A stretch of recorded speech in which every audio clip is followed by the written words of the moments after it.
This is LBC from Global, leading Britain's conversation with Nick Abbot. Hi, honey. How are you?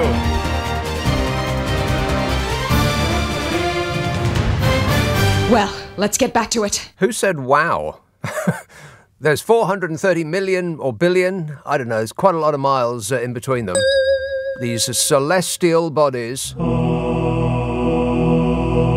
And we had an expert, sounded like an expert to me, and he was saying, don't worry about a thing. The government says there's nothing to be concerned about.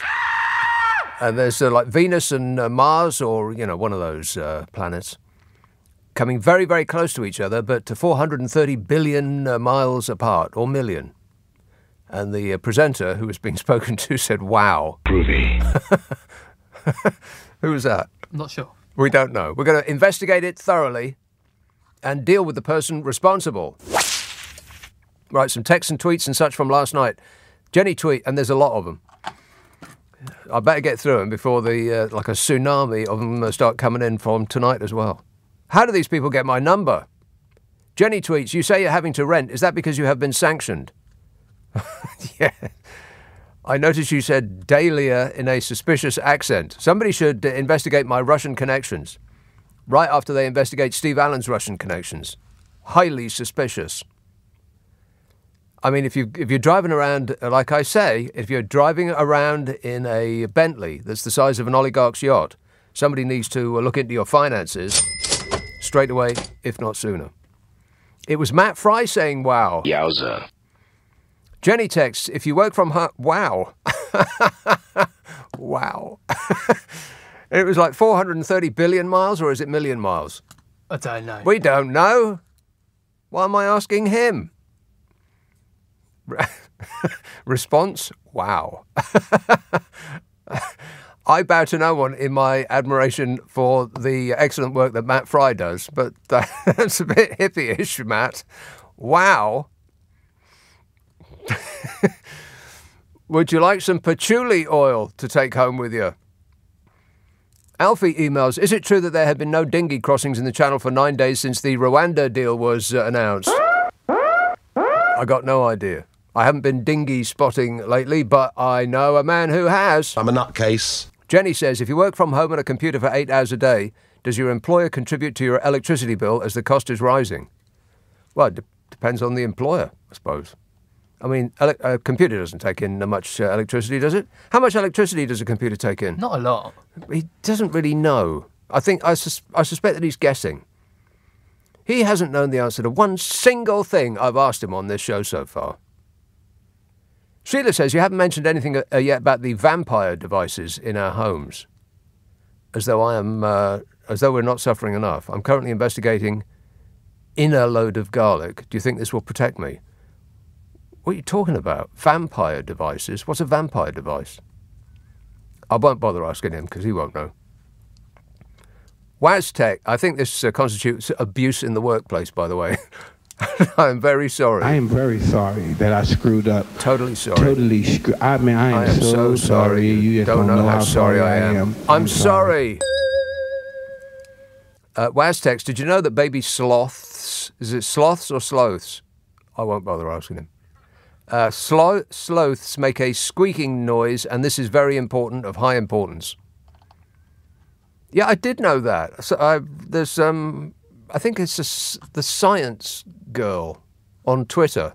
It's an excellent, what would you call it? It's an excellent account to follow. She pulls up some amazing things, really does. And I think that one of the things that she pulled up was a sloth squeaking. Brightened up my day. Why can't the Queen do us all a favour and sack Boris, says Laura. Yeah, I mean, it is within her purview, you'd think. There seems to be a noise off. I've got another station bleeding through. Another bleeding station bleeding through. Amanda tweets, I had no birth certificate, long story. I had to provide a baptismal certificate and other stuff to get a passport. Well, thanks for letting us know, Amanda. I'll do passports in a while. Big news about passports. Huge. I mean, can you hear that? Thumbs up. Oh, it's him. It's like somebody's left a tranny on in here. And I don't mean that kind of tranny. I mean, you know, a transistor radio. Of course, you can't say that no more. Just don't even think about it. Yeah, we used to work, you used to be able to pick us up on a tranny. Don't even think about saying that anymore. Mike emails, did you see that the government have taken control of the Electoral Commission? Oh, no. Yeah, we're doomed. I think it's over there, that button over there. Something's up that should be down. There it is. Perfect. Now everything's perfect. Did I see the government have taken control of the Electoral Commission? Yes, I have. There was a bunch of bunch. That is the actual correct legal terminology, bunch. A bunch of laws that went through that have really changed the nature of this country, and nobody said a blind word about it. I drove past a miserably small crowd of protesters outside the Houses of Parliament. It was Thursday night, I think Wednesday and Thursday, and they were waving their little flag saying, "Don't take our country away." And they went ahead and did it anyway. No, it's still going on in here. I can still hear it, whatever it is that you're saying in here. Never mind. I will ignore it because I am a trained professional. Yeah, I'll get into that in a minute. The laws that have just changed in this country are absolutely staggering. If Vladimir Putin had changed the laws like they have just changed in this country, people would be tutting up and down. But because Boris Johnson did it, everybody seems to be completely fine with it. I mean, there's barely a word in the papers at all. The entire basis for freedom in this country has completely changed, and nobody said a bloomin' word. I just can't believe it. I really can't. I mean, I know that the right-wing press, they would be absolutely delighted because they want to lock them all up, everybody. But you'd think that the two lefty-wing papers, I mean, one of them's not very left, highly suspicious about one of them, but the other one is, pretty leftish. You think that they would actually say something about it, write something about the laws in this country being changed utterly to bring us in line with the book 1984. But no, it didn't even happen. Incredible. Maybe the memo went round all journalists from the government and said, well, better not say a thing, otherwise it's 12 years in jail for you. If so, I didn't get that memo because I'm not a journalist. Godfrey emails, the reason you don't get bug splat on your windscreen is because the aerodynamics people have engineered their airflow over and around the vehicle. The bugs fly by. Yeah, I knew that somebody was going to say that, which is completely incorrect in every respect. Have you seen a thing called a van, Godfrey? Plus, by the way, how old would a person called Godfrey be? About 150? 150 years old, probably. It's got nothing to do with that. It's that there ain't no bugs no more. This is something that I say a lot. We've got mass die-off. There was a paper produced which said if we carry on our evil ways, if Steve Allen keeps coming to work in a Bentley, as opposed to the e-scooter, which he should be using, then this Earth is doomed. Specifically, the paper was talking about the life in the seas. When the seas die, everything goes with it. And when insects die, then we ain't got no food no more. I think pretty much all we'll have left is turnips. Hands up anybody who wants to eat turnips for breakfast, lunch and dinner. Keep them up while I count. No one. Exactly. In the 1970s, if you drove a car, they had aerodynamic cars in the 1970s. Do you remember the Bond bug? I think that's what they called it, wasn't it? It came in orange, 1970s orange. In the 1970s, kids, you wouldn't believe it, everything was either orange or brown. Disgusting. Or if it was available to buy in a shop near you, it was orange or brown, and I do mean everything. The only other colour of car that was available was yellow. Nobody's got an orange, brown or yellow car no more. But if you drove that car more than 100 miles, it would be absolutely coated with dead insects. There it is. There's a picture of it on my screen right now. What a preposterous-looking thing. It was a Bond bug. And there it is in orange. It's got a... It's the door. It's made of plastic sheeting. It looks like it's made of cling film. Anyway, very, very safe vehicle. Ridiculous-looking thing. Anyway, yeah, but these days you can drive from one end of the country to the other and not hit one single insect. And that's because we've got mass insect die-off. Probably because of pollution. And because we now, where there used to be hedgerows and plants of all different varieties, now we've got vast stretches of monocultures where a variety of insects can't feed.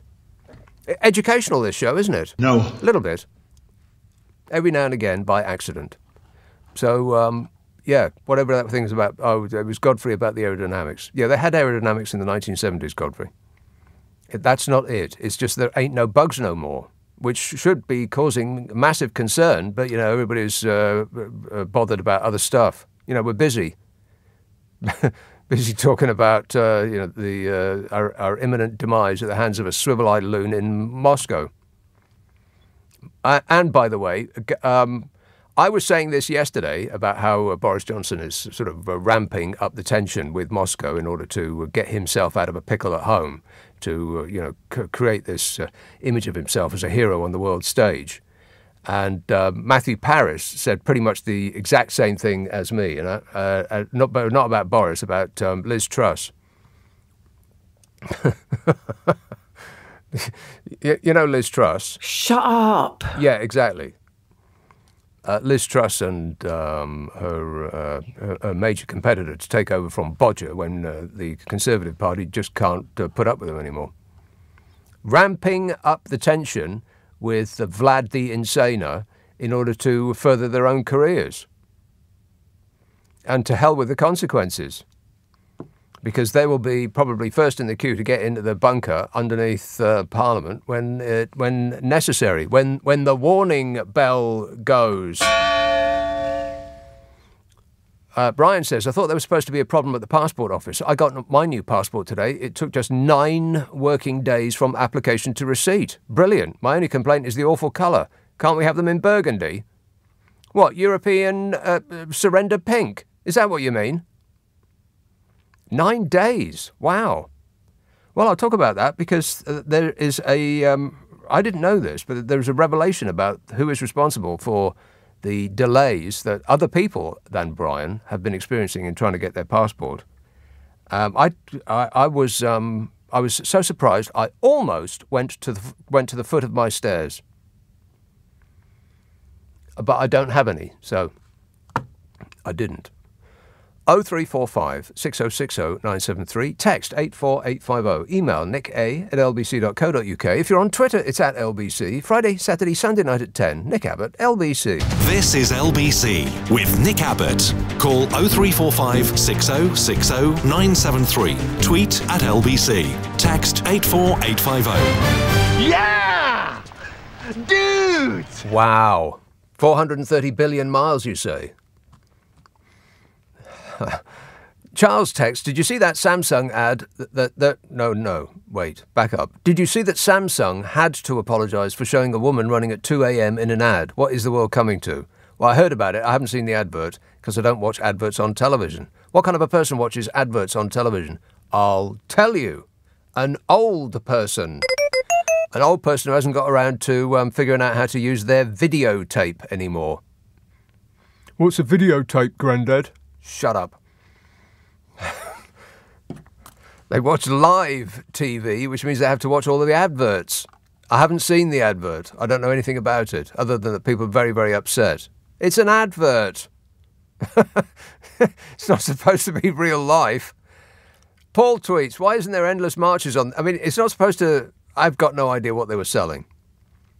Samsung. Headphones, maybe? Because she put headphones in, apparently. People were hyperventilating about it, as though it was an instruction to women to put headphones in and go running at 2 a.m., as though they'd see this ad and they wouldn't have any control over themselves. They would immediately reach for their running shoes. They had to apologise. OK, then. But as I say, I don't know anything about it, but it doesn't prevent me from having a strong opinion. Paul tweets, why isn't there endless marches on the streets against the government? That's a good point, Paul. I was really surprised. I came by on the night that they passed all these incredibly serious laws that are restricting our freedom, the likes of which we've never seen in this country, and there was maybe about a dozen people outside with little flags. Don't take our country away, they said, or words to that effect. I was expecting it to be absolutely rammed. I was expecting not to be able to get anywhere near. There'd be so many furious people outside. But worse than that, there was not a peep in the press. Nothing at all. Almost like it was a stitch-up. Like the government had, sent the word round to journalists saying, we're watching you. And as soon as these bills pass, we'll have all of the ability to, put you away forever. But I'll get to that in a minute. Brenda says, I'm taller today than I was yesterday, according to the health app. Huh? I did have a medical yesterday, the day before, something like that. And I confidently, she said, how tall are you? And I said 5'10". And she said, No. No, according to my measurements, you're 3'6". I've shrunk. So I'm like consciously sitting up straight. And I want you, if you see me slumping, I want you to tell me, all right? Yes. Yeah, okay. I have no confidence that he's going to do that. But you do just... That's the thing, is you slump, and over the decades, when you become extremely old, then you're about half the height that you used to be when you were young. No, Nick, you're not extremely old. You're a youthful, vibrant person. Why do you beat yourself up like that? Anyway, those are some of the texts that came in last night. I'll get to more of those in a moment, and then try desperately to get through the ones that have come in since I started speaking this evening. Hatfield, hello, Roger. Hi, Nick. Roger. 6 nights on the trot. We are spoilt.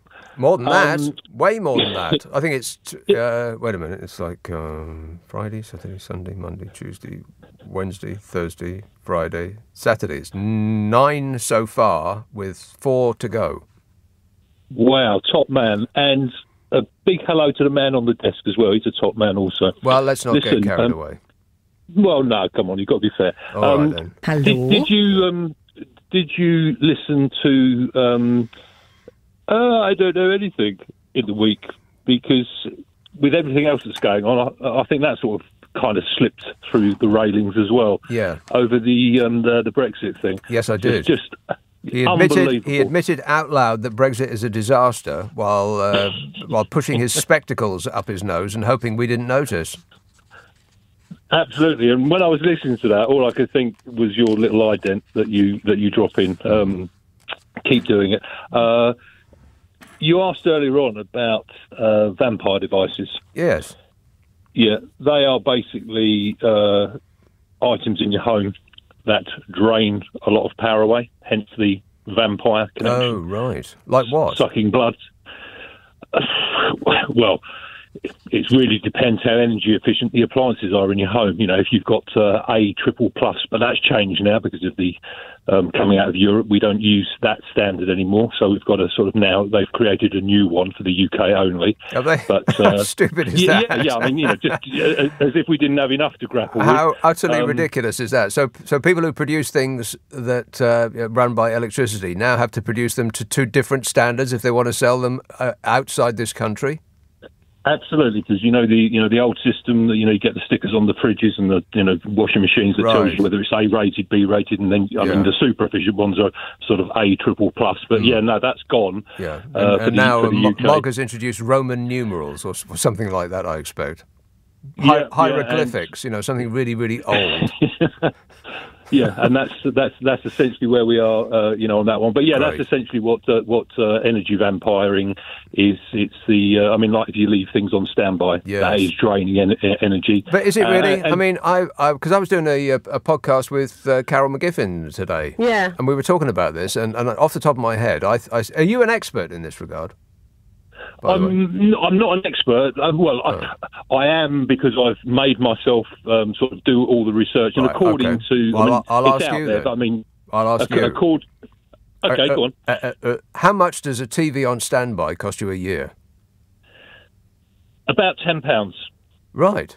So which is not a massive amount of money before we got to the state we are in now. But if you then duplicate that, say you've got 2 or 3 TVs, you know, in a large house, right? With the cost of electricity at the moment, that is something to, you know. Well, that's £10 in old money, but as it's the price of electricity has gone up by 50% and will go up probably again by the same amount. So that's like probably by the end of the year, it's going to cost you 20 quid a year, plus another 20 for your computer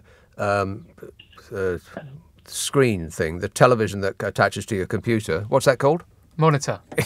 Well, one of the other big drainers, because you said earlier on, do computers. Yeah. Well, there's 2 answers to that. Laptops, not so much, but desktops, particularly the old tower system. If you've got an old one, they are actually very heavy because they run a fan. They have to run fans to cool the. Yeah, and if you've got that on all day, you'd be surprised the amount of power that's taking. And again, comes back to the principle of how much each item is costing. Yeah. But, add them up, it's a boatload. Yeah. All right, good to talk to you. Thanks a lot, Roger. There you are, you see. Helpful advice. 0345 6060 973. Steve texts, if Jacob Rees-Mogg wants to get people back in the office, perhaps he could leave a note saying, I promise never to come in again. Creeping around like the ghost of Ebenezer Scrooge. Oh, I saw you weren't at your office today. Yes. Weird. It is, I mean, but they're like a collection of bad baddies from a Disney cartoon, aren't they? It's like they'd be out there stealing Dalmatians. What a way to run a country, eh? Dreadful.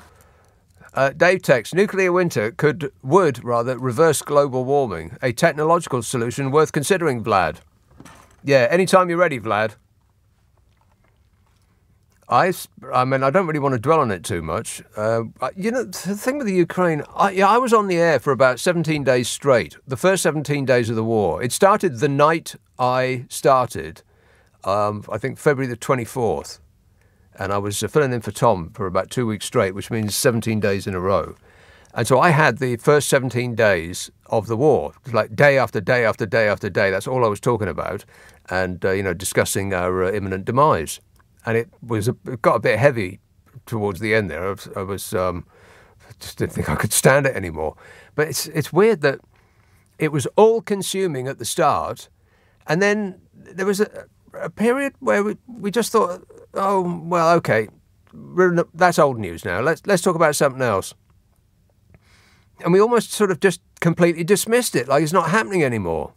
But that's the nature of news. That's the nature of human beings. We don't want to read the same story twice. The most important thing about news is new. First 3 letters. N-E-W. Once you've, once the story sort of remains the same, then you sort of shrug your shoulders and you look for something else to titillate you.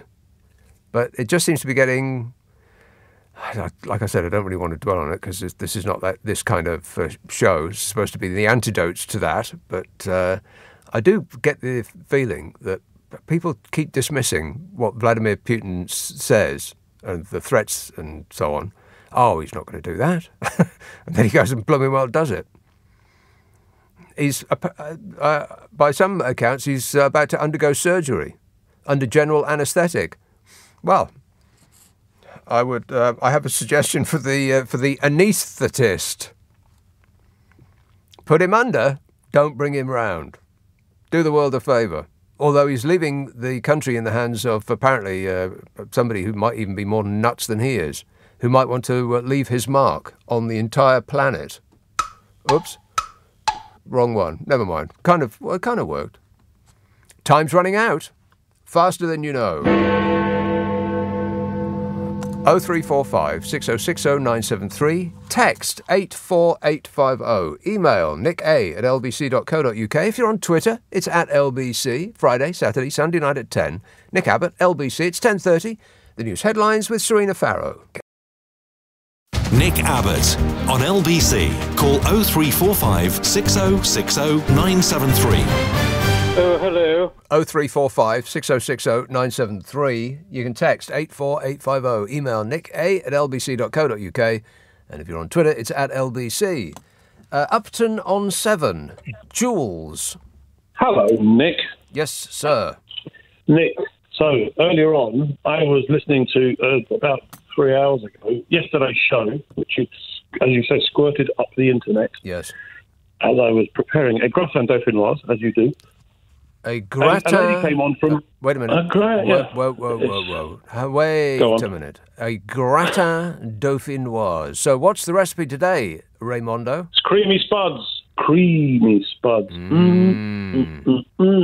So, you slice them thinly, and yes. I imagine that you parboil them first?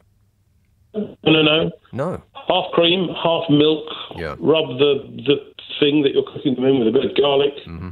Spread it with a bit of butter. It's a filthy French recipe. Cheese, a little bit of cheese. No cheese. Just lay them up. Nutmeg, salt, pepper on each layer. Lay them up. When you get to the top, lots and lots of butter, and then you bathe them in a half and half double cream and milk thing, and then you put them in the oven, and they're a heart attack in a dish. They're amazing. But do they have crispy bits on the edge? All right, and the top as well. So yummy. I am looking at the remnants now. There ain't much left. No, but anyway, that wasn't the reason I phoned you. So anyway, as I was cooking, as I often do on a Saturday or a Sunday, I was listening to the podcast of last night's show, and a lady phoned up from Malvern, which is not very far from here, as I'm sure you know. Judy, maybe. Right. But anyway, and she was going on about nardy cots. Oh, yeah. And my wife walked into the kitchen, and I said, "Oh, my God, there's a lady from Malvern talking about nardy cots. I wonder if she went into the spa down the road, because that's where I first saw them." And then she went on to describe this little spa shop in Upton upon Severn. I don't know if you remember, that it was sort of straight out of the 1950s. Yes. You know. And the funny thing is, my office is just over the road, so I use that shop every day. And I went in, and not only did I discover the nardy cot, which I had no idea what it was, I was so I bought these things thinking he's put the wrong label on, and I went back to the office and had a couple of these, and I thought, they are delicious. So much so that I then thought, what on earth is a nardy cot? He's put the wrong label on. So I went back and I photographed the shelf label. I went back to check what it was. So I actually Googled a nardy cot, and I have to tell you, Steve is absolutely right. They are delicious. No, I don't know if you've had one. They're awful. I've had one of those very fruits that Steve Allen has left lying about the place, and they tasted of nothing. Very, very poor quality. I think he's tried to poison you, and he's left you something that is not a nardy cot. Yeah. And you need to have a very stern conversation with him. Absolutely won't do that. But thanks for the advice there, Jules. I'm looking at a picture of the spa in Upton on 7 right now, as a matter of fact. There it is. It looks an absolute delight. Other supermarkets are available, but probably not in Upton on 7. Thanks, Jules. No, I've tried Steve Allen's nardy cots. And I don't need to rephrase that. There's nothing wrong with that sentence. I've tried Steve Allen's nardicots. Disgusting. And they were awful. Thanks a lot, Steve. Very second-rate produce. But you know me, I never complain. Whinging and whining and moaning. 0345 6060 973. Chris texts, I keep hearing people say, oh, Putin, he'd only use a tactical nuclear weapon, not a proper one. Tactical nukes have a yield of up to 1,000 kilotons. Hiroshima was 15 kilotons. It's 66 times more powerful, so we're screwed anyway. Well, thanks for the good news, Chris. That's made me feel much better. Ladbroke Grove. Hello, Michelle. Hello, Nick. Michelle. I've not spoken to you before, so I'm a bit shy. Right. Me too. I don't think Putin would use a tactical nuclear weapon. I think he'd use he'd use 3. Okay. Because, in Japan they use 2, because unless you have more than one, you don't get surrender. Anyway, I wanted to ask you a question. I sent you a Christmas card. Did you get it? I've got no idea. What was it like? Okay, well, I sent it at the beginning of the war because I thought we were going to get blown up and I wasn't sure that we'd get to Christmas. So you sent me a Christmas card in February. In February. Right. Yeah. Well, I think I would have remembered that, and no, I did not. But thanks. Nice thought, though. I just want to ask you. Yeah. I want to ask you. Do you think you would enjoy being on the UN Security Council as a permanent member? Me personally, no, it doesn't sound like fun. But thanks for that call, Michelle, which was about whatever it was about. I have no clue. Not a single idea. Tim emails, do you think the Conservatives will give Sue Gray an honour? Yeah, well, it very much depends on what she says. And do you miss David Cameron? Well, not really. Still not missing you, Dave, but, we'll let you know if we do. We certainly will know where to find you. You'll be in the shed where they keep the tools. I think this is nonsense. 0345 6060 973. East Yorkshire. Mike. Hi, Nick, yeah. Couple of bits. First about you. Last Friday, not yesterday, the one before, I said, you're on for 17 days, and you said, no, I'm not. I'm only on for a week. Yeah. Yeah, they're not treating you with the respect you deserve, mate. They should have told you you were on for 17 days. Right. And Tom knew about it before I did. And the other bit, it's election day on Thursday. Yeah. I'm not on. I'm not on Thursday. I know you're not. We've got BBC, ITV doing all the dry stuff. Why can't we have a channel with some social comment, a bit of humour, talking about the election? Well, I think Ian Dale will do an excellent job, and I think it'll starts at 10, right, Ian Dale? Yeah. Ian Dale and... Jackie Smith. Ian Dale and Jackie Smith. I'm sure they'll do an excellent job, but it'll be equally dry and statistics-based, whereas you could do a more social comment and humorous aspect of it. Yeah, and I could play, farmyard noises every now and again. Okay, but the point I was coming around to is that we've got this huge media scrum now about porn in yes. Westminster. Right. Yeah, now what's important? Yesterday, Smug said, when he was asked why we've got £1.5 billion bill for testing stuff coming over the channel, he said, well, that's exactly why we've abandoned it. And that is the most important social thing that's happening to this country at the moment. Yet they're obsessed with one MP, which is naughty, doing porn. I'm not saying it's not right, but why are we not focusing on the right things? Why have we come off what Smug said, which was absolutely an admission? Well, it was an admission that Brexit's a disaster. Yeah, everything that he said about Brexit beforehand was an absolute, total, flat-out lie, or it was he knew nothing. It was like one of the two. He was just lying to us, or he had no idea what he was talking about. You're better informed than I am. I don't know anything. Yeah, maybe a combination of the two. But I agree with you. We are concentrating on the wrong things, and I will continue to concentrate on the wrong things for a little while on this show, and I might get around to what Smug said too. Thanks, mate. Okay, another satisfied customer. 0345 6060 973. Which to start with first? Shall I concentrate on the wrong thing first? All right then. The UK International Trade Secretary, this should be like a pop quiz. The UK International Trade Secretary, anybody? Anybody at all? Anne-Marie Trevelyan. Anne-Marie Trevelyan is the MP for Berwick-upon-Tweed, wherever that is. She was asked about a philandering culture in Westminster, and the UK International Trade Secretary, Anne-Marie Trevelyan, said that male colleagues should keep their hands in their pockets. Warning, warning! No, keep your hands out of your pockets and above the desk where we can see them, you mean? She said allegations that a Conservative MP watched pornography in the Commons chamber were completely unacceptable.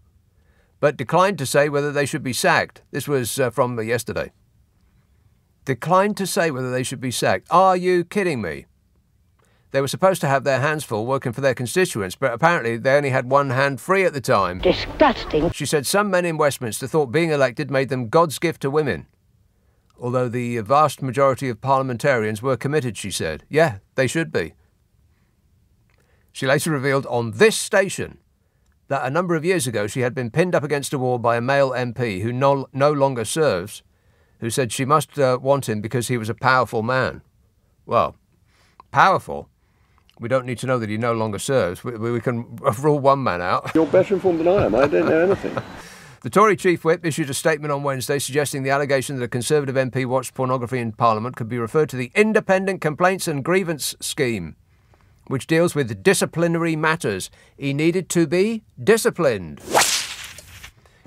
Can we, at the time, I thought, can we just skip to the end where they say that lessons must be learned and that's the end of it? But no, we finally found something that would make a member of the regime resign. Finally! Senior Tories questioned why he had not taken action directly against the MP.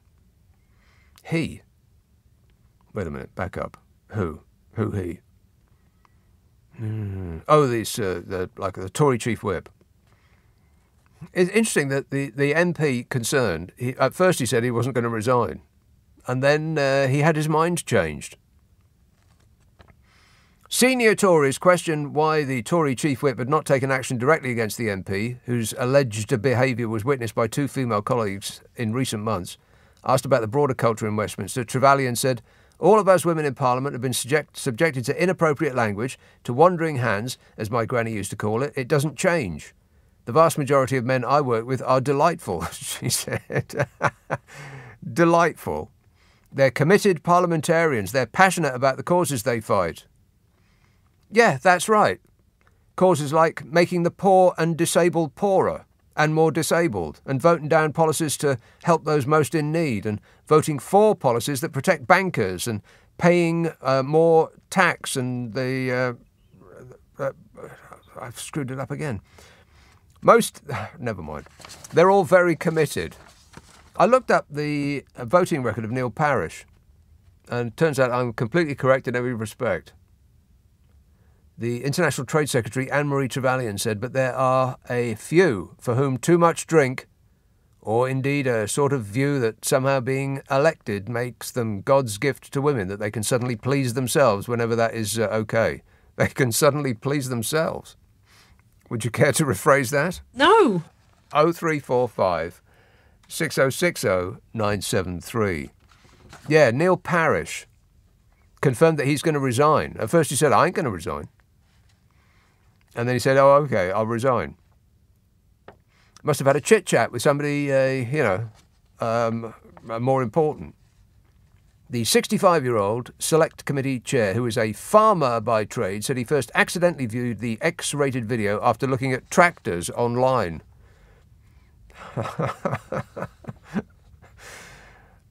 He said, my most biggest crime is that on another occasion I went in a second time and that was deliberate. After hearing about the allegation, Mrs. Paris, his missus, said, he's quite a normal guy, really. He's a lovely person. And I thought, is he? Is he a lovely person? Let's look at his voting record. This lovely person consistently voted against greater regulation of gambling, consistently voted against restrictions on fees charged to tenants by letting agents, voted against investigations into the Iraq War, generally voted against a right to remain for EU nationals already living in the UK, consistently voted against strengthening the military covenant, that those who serve or have served and their families are treated fairly, consistently voted against slowing the rise in rail fares, almost always voted against greater public control of bus services, generally voted against a publicly owned railway system, consistently voted for ending financial support for some 16 to 19-year-olds in training and further education, voted for raising England's undergraduate tuition fee to £9,000 a year, generally voted against equal gay rights, generally voted against laws to promote equality and human rights, almost always voted for reducing housing benefit for social tenants deemed to have excess bedrooms, the bedroom tax. Generally voted against spending public money to create guaranteed jobs for young people who have spent a long time unemployed. Almost always voted against paying higher benefits over longer periods for those unable to work due to illness or disability. Consistently voted against raising welfare benefits, at least in line with prices. Almost always voted for a reduction in spending on welfare benefits.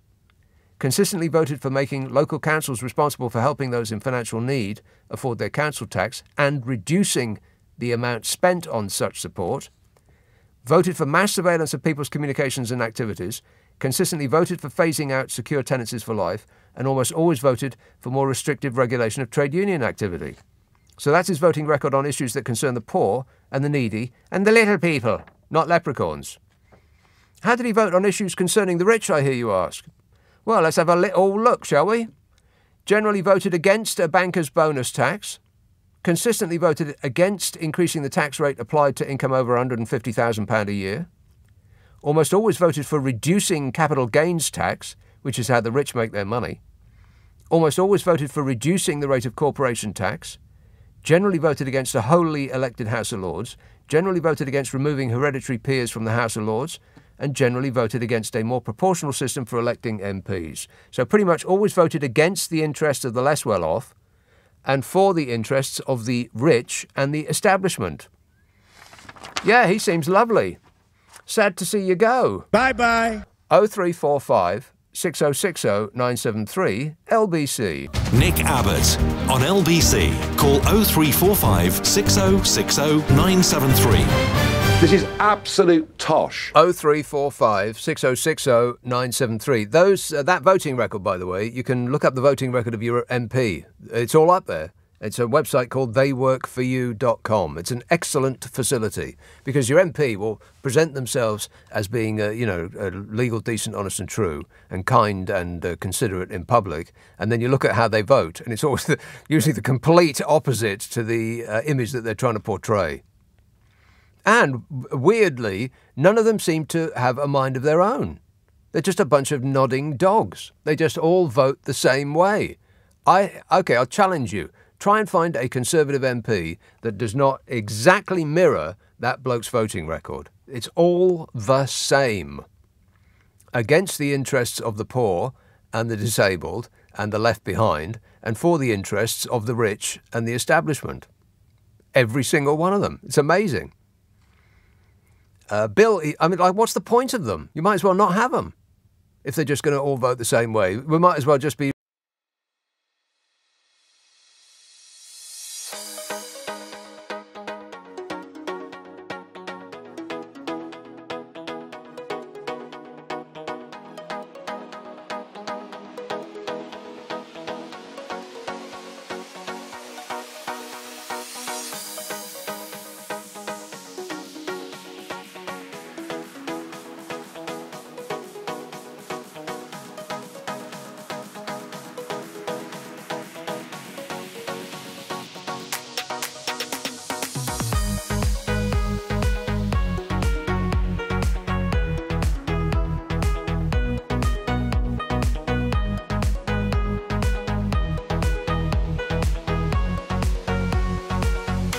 ruled by robots. Affirmative.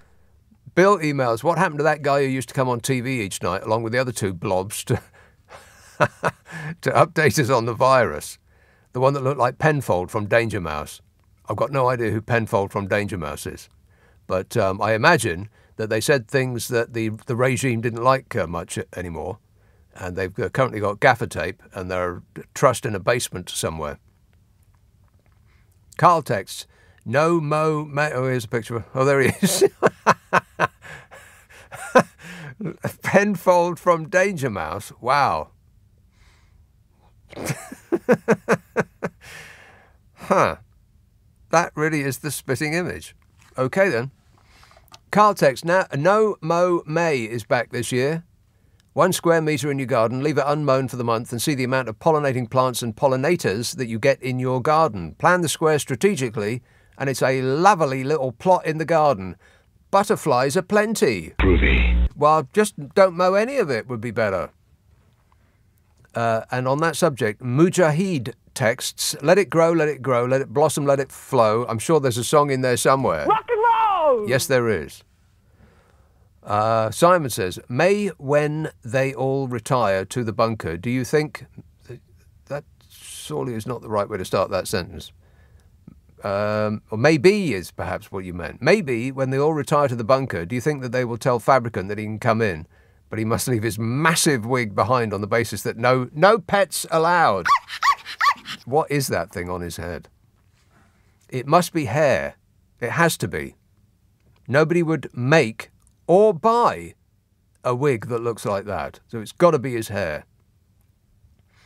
What's he done to it, though? It does, I will restate my case, it does look like somebody's upended a colander of pasta on his head. Seriously. You don't need to put all of that product in your hair. You just don't. You just don't. These are texts from last night. I still haven't got through them yet. Roger texts, I can't imagine Steve Allen riding his e-scooter over Twickenham Bridge at 2:30 a.m. on his way to Global Towers. Well, I can imagine it, but I wouldn't expect to see it in real life. I'm imagining it right now, as a matter of fact. Go on, Steve, give it a go. Whitechapel. Hello, Matt. Hi, yeah. I think what you're saying about the Conservatives are so true. They're absolutely useless, aren't they? They just keep cutting and cutting and... God blimey. Right. OK, thanks a lot, Matt. 0345 6060 973. Call blimey. He's had it up to here. Dave emails, I stopped listening to Steve Allen when I heard he only wears his socks for one day. If he sends them to me, I will listen to him again. Oh, and his old Bentley too. My socks are all worn out and we have to put up with a Mercedes. 10 a penny they are. Yeah, that's not saving the planet, Steve. Actually, that's ridiculous. He can't possibly throw his socks away after wearing them once. Why would he do that? I mean, if it's a washing thing, then I got bad news for you, Steve. You should wash your socks before you put them on after buying them new, because they've been manhandled by all sorts of people in a factory. Disgusting. And you got no idea where they've been. Always wash them before you put them on. So if it's that you can't be bothered washing them, then he's doing it all wrong. You've got it all wrong, Steve. You've got no idea what kind of icky chemicals are leaking into your feet. Andrew tweets, have you ever considered introducing Jan in Tooting to Nadim Zahawi? Just asking. So obviously, but I know certainly, but you know,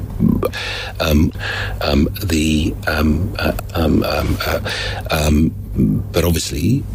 Any thoughts, Boris? They're just making noises now, just filling the air with noise, signifying nothing. Shane texts, why can't the train engineering workers go on strike so we can get a train this weekend? It is a bit bizarre, isn't it? I mean, they probably know what they're they probably know what they're doing. Do you think they know what they're doing? Maybe not. But they do tend to concentrate on bank holidays and then do all the train engineering at the very time that people are trying to get on trains and go on holiday. Go and see the parents, go and see the kids, whatever it might be. Go to the seaside for a bit of HAPPY-ness. But you can't do it because, cancelled for your convenience. Don't make no sense to me. I mean, they should be doing it overnight during the week, surely, would make more sense. I mean, it can't be an expense thing because I would imagine that you work a bank holiday weekend as a train engineer and you'd be like double time, triple time, something of that order. If they're working overnight, you could probably get them on just ordinary wages. Think about it. Jenny says, can't get it out of my head. Where does the expression Bob's your uncle come from? And what does it mean in the English language? And in what context do you use it? Well, I know what context you use it. But I've got absolutely no idea where it comes from. But I bet the internet knows. I bet the internet knows. Bob's your uncle. Yeah, I've got no clue. Well, the amount of things that we use, the amount of phrases that we say, we've got no idea where it comes from. It's probably Shakespeare. Was it Shakespeare? No. No, think again. 0345 6060 973. Text 84850. Email nicka@lbc.co.uk. And if you're on Twitter, it's @LBC. I want to talk about passports. I want to talk about the Brexit shambles and what Smug said, which really illuminated how bad it is, and much else besides. Nick Abbott, LBC.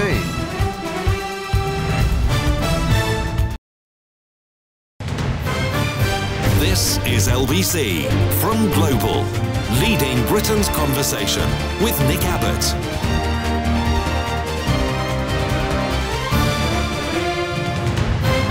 What number are you calling from? 0345 6060 973. OK, Bob's your uncle. British Prime Minister Robert Gascoigne Cecil appointed his nephew Arthur James Balfour as Minister for Ireland. The phrase Bob's your uncle was coined when Arthur referred to the Prime Minister as Uncle Bob. OK. None the wiser, really. And it was a lot more boring than I was expecting. History. Boring. No thanks. Staring out the window, just dreaming of double geography. Anything else? Paul says, who leaves the house with £20, Grandad? Talking about me. I was making very pertinent points about how dreadful the folding cash is that we got these days. Whinging and whining and moaning. And, how I like to leave the house with cash, but these days you just can't use it. And how alarming it is. Please see yesterday's show, which is available on an internet near you as a podcast, for full details. Well, it only took me an hour, and now I've got through all of yesterday's texts and tweets. Unfortunately, I've now got 16 pages of texts and tweets that have come in since this show started. Good grief. I'll never get through that lot. Right, let's have Frida in Coventry. Hello, Frida. Hello, young man. Frida. Two things, please. One is that, you're researching but I don't know if most people do. Jacob Rees-Mogg, as soon as we had that vote on Brexit and it went through, he moved his company over to Dublin, just so that you know. Well, that's not entirely true, but there or thereabouts, yeah. I don't think he would say that he personally did it, because supposedly he's hands-off and he's a beneficiary, but he doesn't actually run it. And they moved it to Dublin because, I don't know, they like the weather there or something like that. Yeah, anyway, and then the other thing I wanted to suggest, which I know will never happen, is that this business with Parliament could be sorted out in 30 seconds flat. Get rid of all the political parties and let every MP stand on his own 2 feet or her own 2 feet. So they're all independent, and then let them sort it out. And they'd all have to be responsible for how they vote and what they say. Well, that's not a completely insane idea. That's probably why it'll never happen. Yeah. But at the moment, I don't really see the point of them. I mean, they may, underlined, may do good work for their constituents, on a local level, but on a national level, they just do whatever they're told. They all vote the same way. Every Conservative MP that I have looked up on theyworkforyou.com all vote the exact same way on every single issue. Well, that's again back to the parties controlling them. Yeah, it's like, what's the point of having them? I mean, you might as well just stick with your local councillor to sort out your local problems, and then forget MPs entirely, and Boris Johnson can just decide for himself, and that would be the end of it. And we'd have a lot more money in the bank. Well, we'd have some, which is a lot more than we've got at the moment. All right, thanks a lot, Frida. 0345 6060 973. I did hear on the news, I just went out to make myself a delicious hot beverage, but I did hear as I was leaving the newsreader say that the people of Devon deserved more than they got from, what's his name? See, he's been an MP for about 10 years now, and I bet you'd never heard of him before these last couple of days. Neil Parish. They said the good people of Tiverton and wherever it is, they deserve more. Do they? Tiverton and Honiton. I'm not sure they do. Do they? Because I've been told about 1,000 times that people knew what they were voting for. Seems an odd thing to vote for, but if you say so. Rona says, did you see Fabricant and his hair have been in trouble again today? Apparently he said that teachers and nurses were all having drinks after work. Booze. He actually says that the papers got it wrong and that they printed inaccurate drivel. I was a carer in a nursing home all through lockdowns. I can honestly say we never went for drinks. We were too knackered, says Rona. Yeah, Michael Fabricant should put a sock in it. Maybe it's old socks that he wears on top of his head. We're going to investigate, and as soon as we find out, we'll let you know. 0345 6060 973. Stubbington. Hello, Chris. Oh, hello, Chris. Sorry. Hello, Nick. Sorry. Yes, Chris. Hello. Yeah, was one of the laws that they quietly put through the other night that they're going to try and bring in voter ID to be mandated at future elections? Yes. And yet the voter fraud in this country is like absolutely minuscule. Yeah, there isn't any. It's bonkers. I don't understand why they're doing it, apart from putting off voters deliberately. Well, that is why they're doing it. Well, that's not right. And I'm stunned like you that there was hardly any protest. Almost none at all. It's incredible. I mean, there were protests beforehand, but not on the night that it happened. And since it went through, I challenge you to find anything in any national newspaper on this subject. There isn't anything. I've looked, and even on the internet, there's hardly anything at all. Zero. It's incredible. This country has changed beyond all recognition from one day to the next, and no newspaper has written a word about it. And yet, if they wanted to do something good, use that in the loosest, they should have mainly put through proportional representation, not limiting voters. Yeah, well, they're not going to do that because that would mean that they don't get to run the country anymore. Exactly. Yeah. It's whatever. As with everything else, thanks a lot, Chris. Your phone is very odd. Sorry about that. That's okay. Get a new one straight away. Oh, it's brand new. Oh, is it? Yeah. It's probably because I'm shaking because of my cerebral palsy. Right. Sorry about that. No worries. All right. Thanks a lot, Chris. 0345 6060 973. Yeah, the Boris Johnson finally managed to ram through the last stages of his 6 controversial laws. Controversial is like putting it mildly. And one of them is forcing everyone to show ID to vote. The election bill means that all voters in Britain are going to be forced to show ID at polling stations from next year. Everything this regime do can be seen through the lens of what would Donald Trump do, which is usually the worst of all available options. Oh, shut up! You know it is, Donny. You're not an honest person. I'm a person that wants to tell the truth. I'm an honest person. I don't believe you. Believe me. Believe me. Believe me. Believe me. Believe me. Believe me. Believe me. Okay. The election bill means that all voters in Britain will be forced to show ID at polling stations from next year, which is a cute little idea that the Conservatives nicked off the Republicans in America. And the Republicans in America are doing it because the people without ID are most likely to be poor. They're most likely not to have a driving licence and most likely not to have a passport. Poor people. And who do poor people most likely vote for in America? The other side. It's voter suppression is what it is. Ministers claim that it will tackle fraud.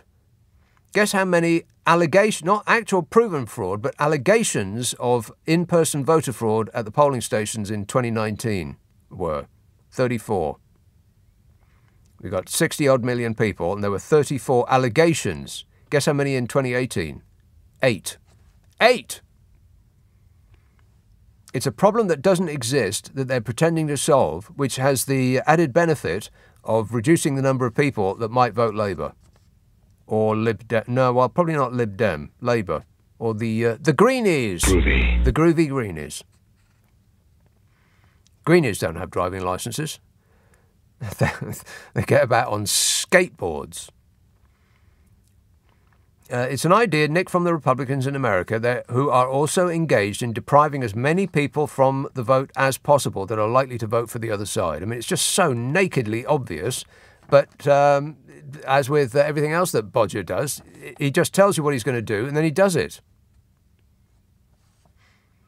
There's a video going around, I retweeted it from a while ago, when he tells us what his plan for ruling is.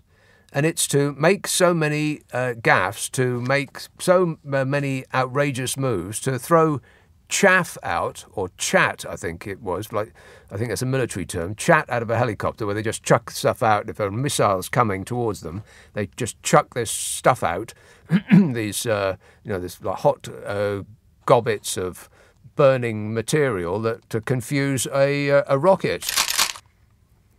And by that method, he said, Boris Johnson actually said out loud, by that method, people won't know what to concentrate on, and then I can just step nimbly away. He told us what he does. If somebody tells you how they are, believe them. Piers also, this was in the Lords, Piers also lost a battle over a separate part of the bill, giving the government more control over the Electoral Commission, which means that the government can declare a vote legal or not, depending on the outcome. I mean, let that sink in, which is also exactly what the Republicans are doing.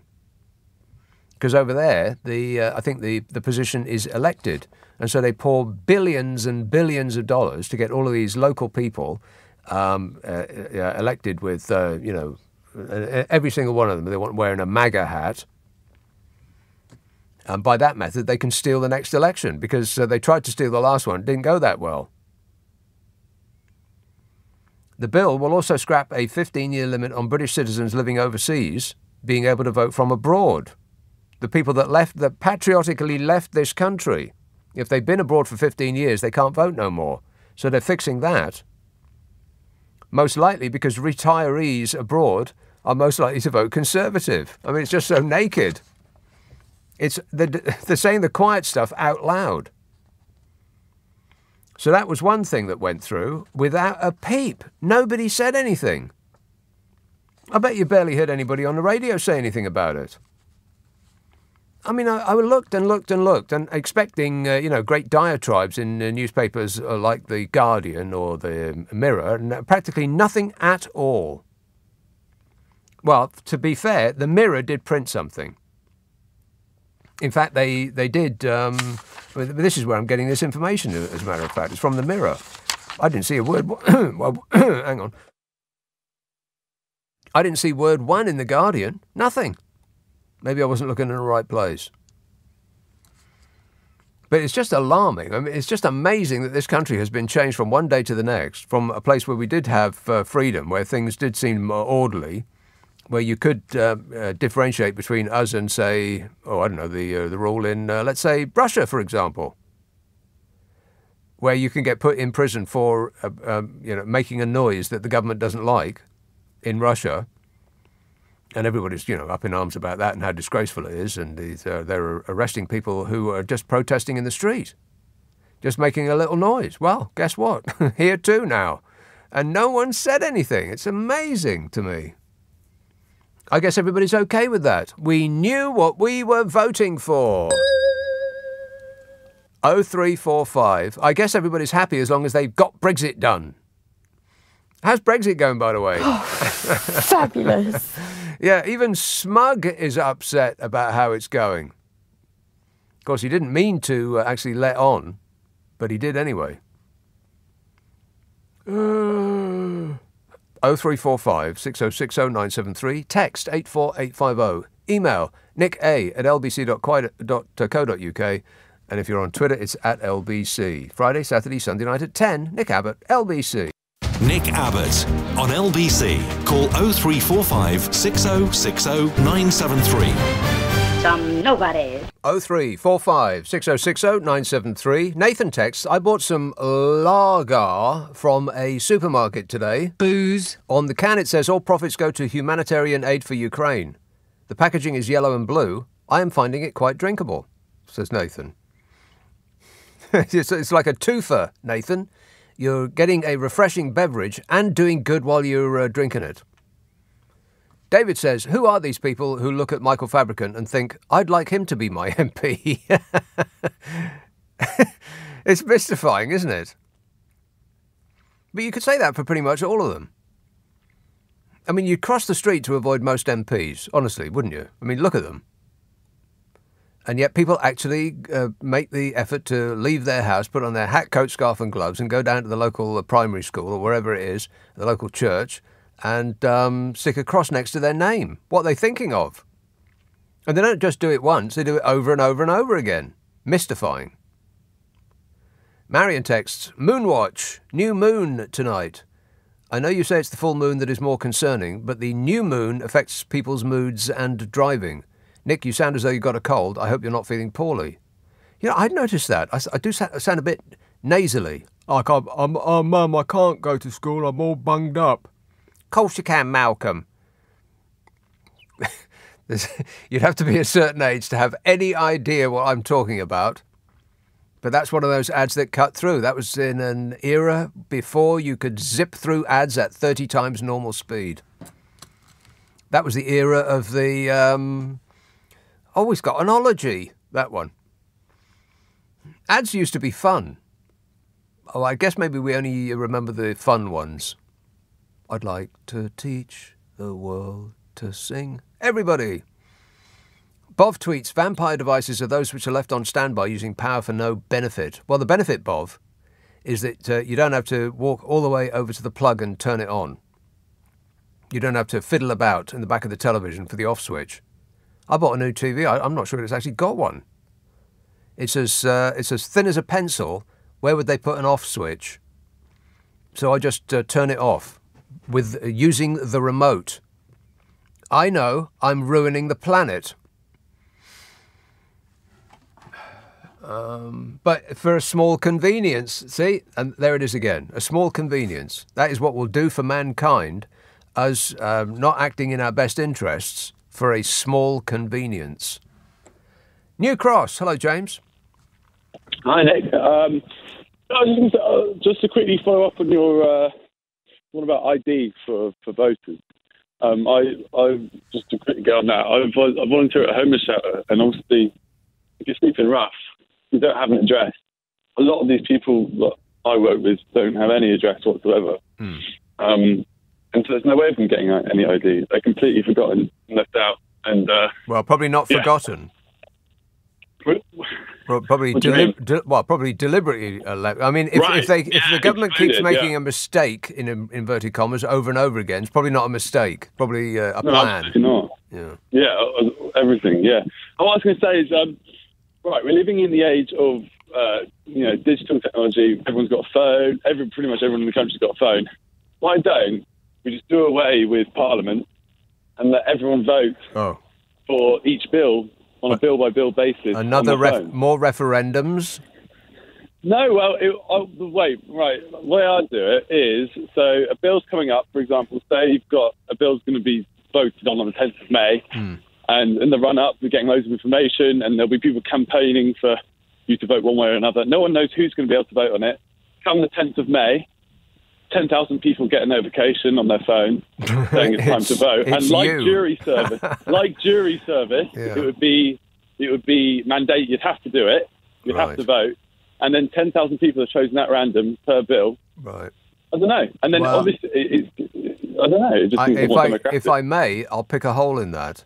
Those 10,000 people would probably, more than average, get their opinions from the newspapers that they read. And the newspapers with the largest audience are the ones that may not be instructing them to act in their best interests. That's a good point. No, that is a good point. But I feel like surely you can't. That's already kind of the case. Yeah, because when you go to vote for your MP, you are voting on. It's true. Although it can't get a huge amount worse. I mean, as you said, you've said it many times.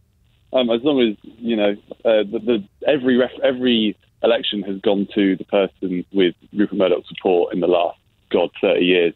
So whether we are call that democracy, I don't know. But. Yeah, not really. It looks a bit like it, but not really in practice. No, He's a complete liar. Also, I'd like to say, why don't you release your Sunday show as a podcast? I like the Sunday one as well. Right. Well, you can listen to it again. We do put that facility available on online on Global Player. But I guess it's because the Friday and Saturday shows are like an amusement that people might want to listen to regardless of what the news is, whereas the Sunday show is a format show, and that sort of is tied down to the moment. Do you know what I mean? Different paradigm. Right. Yeah. Like nobody wants to see a news program on TV a week after it was broadcast. Nobody tapes the news to watch it a couple of days later, but you might tape a comedy show, and that's kind of what I'm going for here. All right, thanks, James. 0345 6060 973. By the way, you can avail yourself of the delights of 3 podcasts that I do. If you do an internet search on my name, Nick Abbott, podcasts, then the 3 that I do will come up as though by magic. There's the Friday and Saturday night shows. We put them as a podcast. We take the news and the ads out, which means you'll use less electricity. And even though you turn off all your vampire devices, you'll still not be able to pay your fuel bill.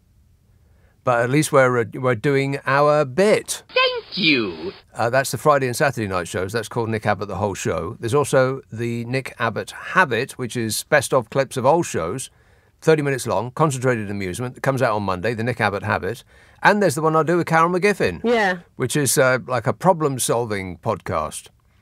People send us their problems, and we read them out and then talk about usually something completely unrelated to their problem while guffawing like seals.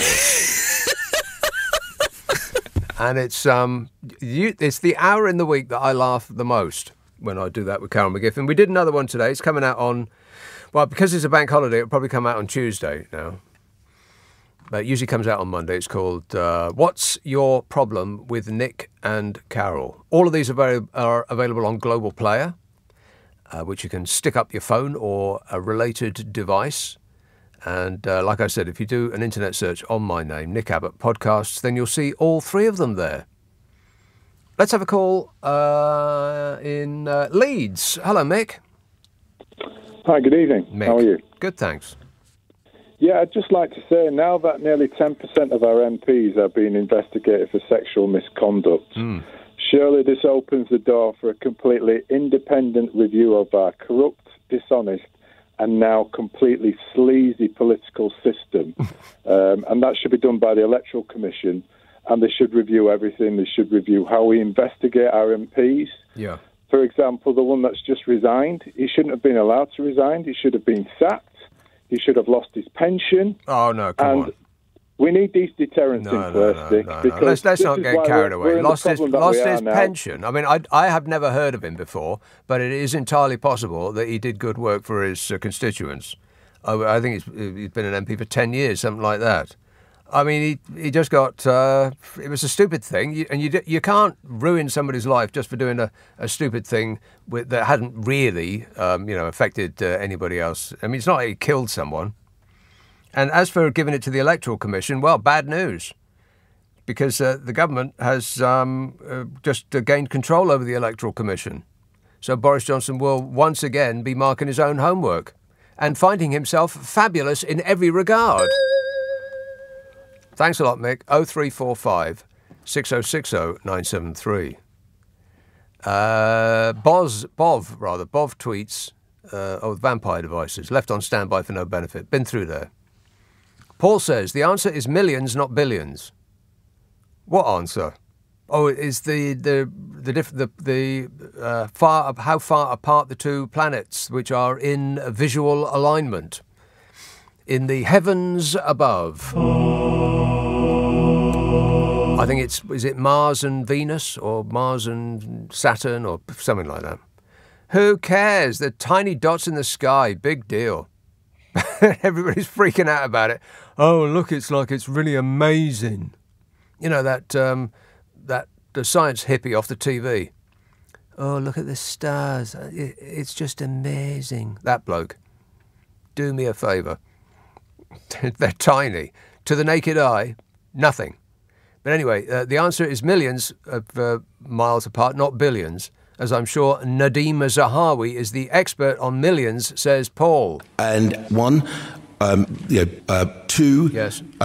6 million. 6 million is the right answer. Finally, you got one right. How did you do it? So obviously, but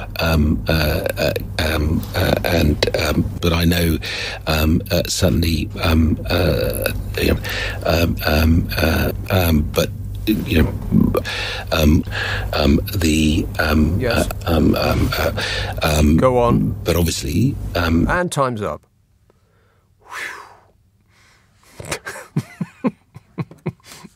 How many ums and ahs does it take to make a Nadeem Zahawi sentence? All of them. Phil emails, passports as we know them are out of date. I can get into my bank account with just my fingerprint. Yeah. Yes, that seems right. We're carrying around a document. It does seem a bit ancient technology, doesn't it? Seems a bit, I don't know, it just seems a bit silly. I'm going to be using my passport for the first time in, blimey, it could be 10 years. I haven't left the country in about... I have patriotically stayed in this country for the benefit of Britons everywhere, and I've spent my hard-earned cash in the confines of this great nation. But I can't stand it anymore, so I've got to leave. I'm thinking, right, that's it. I'm leaving. Bye-bye. So I'm going to go and use my passport in a bit. But it will seem a bit odd. You've got to carry around this sort of, and they're. I've got one of those old European surrender passports. You know, one of those gay pink ones. And instead, what I should be using is one of those stiff as a board British ones. But unfortunately, I've got like a long time to go on mine, so I can't change it yet. I suppose I could, but I don't want to. I don't want to. Bad news about passports, by the way. Have I got to this yet? No, I haven't. So I'll, there's plenty more to talk about. A boatload to squeeze in. Leave it with me. 0345 6060 973. This is LBC. It's 11:30. The news headlines with Serena Farrow. Leading Britain's conversation. LBC with Nick Abbott. 0345 6060 973. Let's have Oxted. John. Hello. Yes, John. Captain of the Airways, Nick. Yes, sir. I love your sense of humour. Oh, thanks. I wanted to say about the Conservatives, and it's just getting really embarrassing. Nauseating. Nauseating. Oh, yeah, nauseating for England from around the world. People listen to what they say, and I'm wondering have the people of England lost their strength to kick them out? I mean, the Prime Minister, no Prime Minister is voted by the people. They should be. And for all of their... Well, I don't know about that. I think that they actually are. I mean, I know that technically when we go to a general election, we're not voting for the Prime Minister, but we actually are. Yeah. Right, yeah. I wanted to say that Margaret Thatcher was kicked out for a heck of a lot less than what has been happening over the last few years. Right. When are the people going to say, enough is enough, go, or we're going to make you go? It is remarkable. It's almost as though we're living in what amounts to a dictatorship, essentially.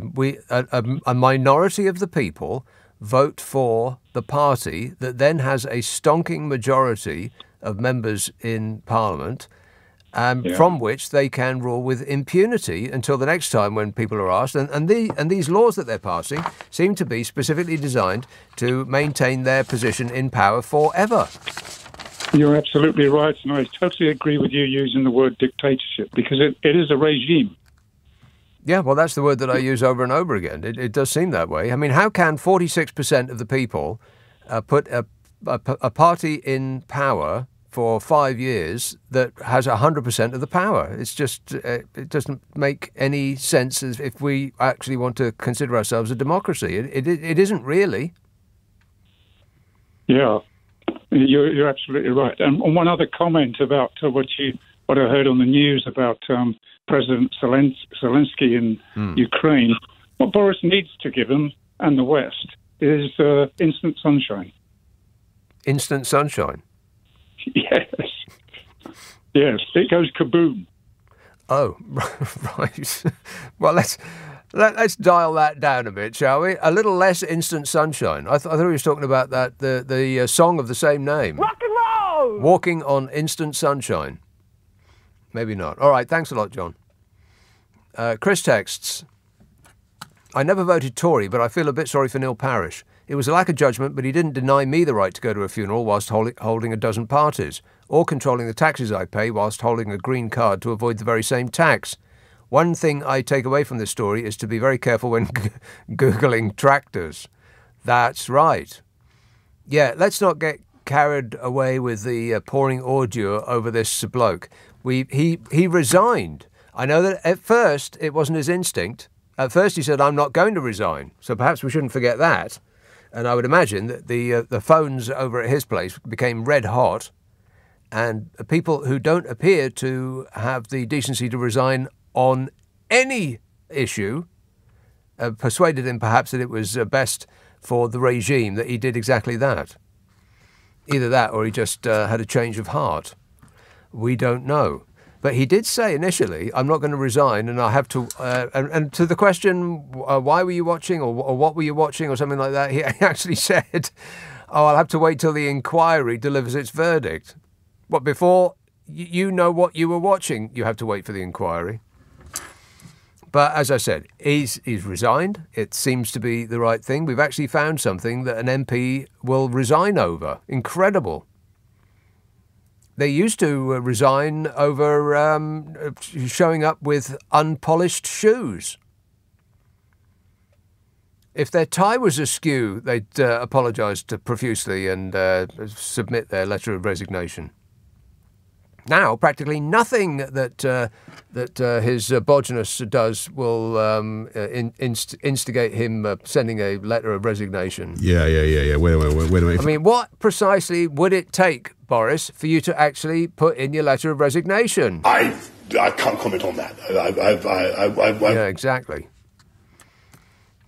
Jane texts, the conversation last night about your Johnson. What? About you? About your... About my Johnson? About... Maybe I'll take out the word your, if you don't mind. The conversation last night about Johnson and procreating in a bunker put me right off my breakfast this morning. Enough, says Jane. Well, in case you missed it, my assertion was that I assume that they have some sort of nuclear bunker underneath number 10 and underneath the Houses of Parliament. So if that is the case, then what we're looking at, I mean, if Vlad the Insaner flips his lid and slams his bizarrely small hands on the big red button on his desk and everything goes up, then the future of the human